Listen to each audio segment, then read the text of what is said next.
We turn now to the humanitarian crisis in Gaza, where the Hamas-run Gaza Health Ministry reports that the total number of starvation-related deaths has now risen to 250, including 110 children. 7 of those deaths in the last 24 hours. World Central Kitchen founder José Andrés joins us this morning from Jerusalem. He visited Gaza late last week. Good morning. Good morning. It is rare to get a look inside of Gaza. The IDF does not allow journalists in to freely report, but they let you in. What did you see? Was a day trip. I was able to go early in the day and leave before sunset, and I visit our one of our 2 main kitchens inside Gaza in Deir Bala, and I was able to visit the few warehouses we have there, the bakery, the kitchens, and spending a day trying to see what else the teams need, what else we need to be doing, how we are going to be increasing the hot food and bread that we are producing right now. So use was a day, again, to show support, to see on my own and assess the situation of our own kitchens, and that's what I have to report about that. Mm-hmm. The UN says that there is starvation happening in Gaza. Israel's prime minister says there is no starvation. What's real? Obviously, there is always a gray area, but we are making boxes for children that we know they are in very special need situation. I saw those boxes being made with the name of every one of the children. We need to remember that during many weeks, no food was going inside Gaza, and this is 2 million people. So in the places we know we are feeding, we are doing around 200,000 meals a day, but this is only 10% of the need. That's what we are trying to increase.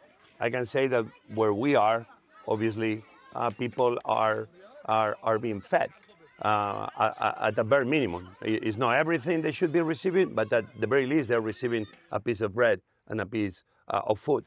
But we need much more aid. We need to make sure that the aid is never interrupted again. We need to make sure that the flow of trucks keeps happening. We need to make sure that we have safe roads so those trucks can reach their intended delivery place. We need to make sure that all the NGOs that are actively trying to do the best they can to take care of people inside Gaza, and this is beyond food, obviously medicines, etc. We need to make sure that the aid is massive enough that we don't get to those moments where in some areas, like in the north, that is still very difficult to reach, that we know that people are desperate for food. You mentioned for many weeks no food was allowed in. That was a government policy. There was a blockade for many months. That is now lifted officially. But as you say, your organization wants to scale up. You're trying to produce 1 million meals a day in Gaza. Can you get the fuel in to do that? Can you get the food in? Are Israeli officials giving you a green light? Well, it's 1 million because we are an organization that we specialize in emergencies and in food. But obviously, we are requesting that all the NGOs that are participating in feeding are giving more access, including us and other organizations like ANERA, which was one of the organizations we work with, that they've been in Gaza for many, many decades, and many others.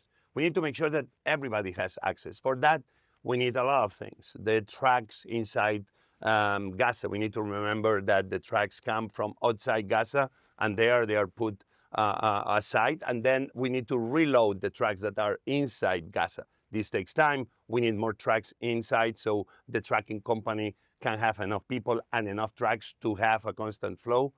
I have to report that, yes, I saw a good flow of trucks going in. Around 150 to 250 trucks are going in every day. But even I will say that this is not enough. We need to make sure that we massively increase, that we massively make sure that nobody has to be walking for miles to try to reach a place where they can find a plate of food or use a bag of rice. We need to make sure, like what World Central Kitchen does. At one moment we had, 100, 200 kitchen partners We need to make sure that we are cooking where people live. We need to make sure that we are feeding them where people are, so the people don't have to be, again, leaving their neighborhoods, leaving their tents, and walking for hours back and forth only to try to bring a little bit of food back home. José Andrés, thank you very much for your time this morning.